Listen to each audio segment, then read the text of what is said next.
उस गांव में ब्राह्मण देवता बैठ के अध्ययन करते थे, गीता, भागवत, श्लोक, स्तोत्र, गायत्री मंत्र वगैरह सब चलता था।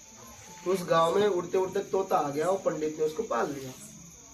अब धीरे धीरे तोता गायत्री मंत्र बोलने लगा, सूत्र बोलने लगा, श्लोक बोलने लगा, और ये बड़े आश्चर्य की बात है, अगल बगल नगर में उसका प्रचार होने लगा कि वहाँ जो तोता है बड़ा विद्वान है। आश्चर्यचकित बात हो गई ना, तो सब जगह इसकी अफवाह उड़ने लगी। उसी गांव के बाहर नदी किनारे एक संत आए, तो ये बात जब ब्राह्मणों को पता चली तो वो सब सभा बना के बोले कि अपन चलते हैं संत के पास, थोड़ा सत्संग करेंगे, धर्म की चर्चा करेंगे, आध्यात्मिक बातें करेंगे। तो जैसे ऐसी बात करने लगे, तोते ने बोल दिया कि पंडित जी एक प्रश्न मेरा भी है, वो संत से पूछ लेना। पंडित बोले ठीक है, जब जा ही रहे तो आपका प्रश्न पूछने में क्या हर्ज है, बताओ। तो तोते ने बोला कि वो संत से बोलो कि मेरी मुक्ति कैसे होए, ये मेरा प्रश्न है, मेरी मुक्ति कैसे हो। अभी ब्राह्मण देवता पहुंच गए नदी किनारे, संत जहाँ बैठा है। संत तो स्नान कर नदी में, नदी का बड़ा बहाव तेज था। सबसे पहले गए, नमस्कार, प्रणाम, दंडवत, नर्मदे हर किया। संत ने भी नर्मदे हर किया, नमस्कार किया। तो सबसे पहले ब्राह्मणों ने वही बात छड़ी कि महाराज हमारा एक तोता है और बड़ा विद्वान है, बड़े बड़े श्लोक बोलता है, बड़ा ज्ञान है, बड़ा दिव्य है। तो महात्मा बोलते कोई बात नहीं, और कुछ कहते उस तोते का प्रश्न है, और प्रश्न यह है कि वो पूछता मेरी मुक्ति कैसे हो, मेरी मुक्ति कैसे हो। तो महात्मा ने जब इतनी बात सुनी, महात्मा की आंखें लाल पीली हो गई और शरीर एकदम ढीला हो गया, और नदी का बहाव तेज था तो महात्मा बह गए। अब ब्राह्मण देवता घबरा गए, ये कैसे हो गया। प्रश्न पूछते महात्मा जी का शरीर छूट गया, बह गए वो नदी में।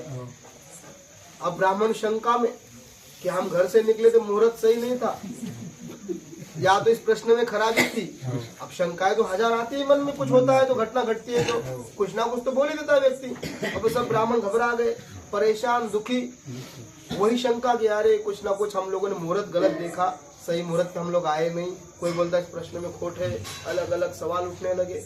अब दुखी परेशान घर पहुंच गए, पिंजरे में तोता बैठा ही था। तोते ने बोल दिया ब्राह्मण देव इतने दुखी क्यों नजर आ रहे हो, क्या हो गया, क्या परेशानी है। तो ब्राह्मण बोलता है दुख की बात है। कहते क्या हुआ। तोता पूछता है क्या हुआ। तो कहता हम गए थे महात्मा को मिलने, और सबसे पहले आपकी बात की। हमने बोला हमारा एक तोता है और उसका एक प्रश्न है, एक सवाल है, वो पूछता है कि मेरी मुक्ति कैसे होए। इतना सुनते माथा वो महात्मा की आंखें लाल पीली हो गई, शरीर ढीला हो गया और नदी में बह गए। बस इतनी बात सुनते तोता भी फड़फड़ाया, पिंजरे में गिर पड़ा। अब वो ब्राह्मण को शक कि इस प्रश्न में खोट है, ये प्रश्न में खराब है, ये प्रश्न लोगों की जान ले रहा है। अब जब तोता मर गया तो उसको निकाल गया तो जलाना पड़ेगा, तो गाड़ना पड़ेगा। जैसे पिंजरा खोला तोता उड़ के पेड़ पे जा बैठा। तो ब्राह्मण बोलते ये कैसा मजाक। वो कहते मजाक नहीं है, मैंने जो प्रश्न पूछा था ना उसका उत्तर उस संत ने दिया, मैं समझा, आप लोग नहीं समझे। बोलते क्या। वो बोलते उस संत का कहना है अगर मुक्त होना है तो ऐसे जियो जैसे तुम हो ही नहीं, मर गए। देखो मैंने मरने का नाटक किया, मैं मुक्त हो गया, तुम लोगों ने मेरे को मुक्त कर दिया। मैं मरने का नाटक करते ही मुक्त हो गया। तो जिस दिन हम भी जीवन में मिट जाएंगे, या तो ईश्वर को समर्पित कर देंगे, समर्पण कर देंगे, या कुछ भी तरह से हम भीतर से मिट गए, हम मुक्त हो जाएंगे। लेकिन हम मिटने को तैयार नहीं है, तो मुक्त कहाँ से होंगे। आप कोई जाप भी करते हो ना, तो जाप करते करते धीरे धीरे धीरे धीरे जब मंत्र धीरे धीरे एकाग्र होने लगता है, धीरे धीरे व्यक्ति स्वयं को भूल जाता है, मिट जाता है, उस समय ईश्वर का दर्शन होता है। समाधि भी ऐसी होती है, जब आप ध्यान करते करते करते करते एक समय ऐसा आता है स्वयं को व्यक्ति भूल गया, मिट गया, उसी समय ईश्वर का दर्शन होता है, उसी समय समाधि लगती है। आप लोगों ने मीरा की कथा सुनी होगी। मीराबाई भजन करते करते नाचते नाचते स्वयं को भूल जाती थी।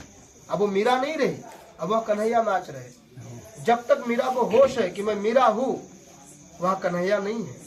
और जिस समय मीरा को पता चला कि मीरा का होश ही मिट गया, अब मीरा नहीं रही वहाँ, अब वह कन्हैया नाच रहे। एक महाराष्ट्र में संत हुए थे, गोरा कुंभार, नाम सुना होगा। वो मट्टी को दबाते थे, भजन करते करते इतने मग्न हो गए स्वयं को भूल गए। उनके पैर के नीचे उनका बच्चा भी आ गया, मर भी गया, लेकिन बाद में भगवान ने उसको जीवित किया। क्यों किया? क्योंकि वहां वो थे ही नहीं कुंभार, वहां तो भगवान नाच रहे थे। भाई जब व्यक्ति स्वयं को भूल जाता है, उसका अस्तित्व तो मिट जाता है, वहां वो नहीं रहता है, वहां ईश्वर रहता है। तो जब भजन करते करते स्वयं को व्यक्ति भूल जाता है तो वो व्यक्ति नहीं रहता है, वहां ईश्वर आ जाता है। उसका मैं मिट गया, ईश्वर आ गया। मैं ही तो दुख का कारण है। जैसे अपन लोग बोलते हम सब ईश्वर का अंश है। कैसे अंश है? मान लो एक सागर से घड़ा जल निकाला है, तो सागर का जल, लेकिन वो आकार में बंध गया, उसको अपन बोलेंगे एक घड़ा सागर का जल।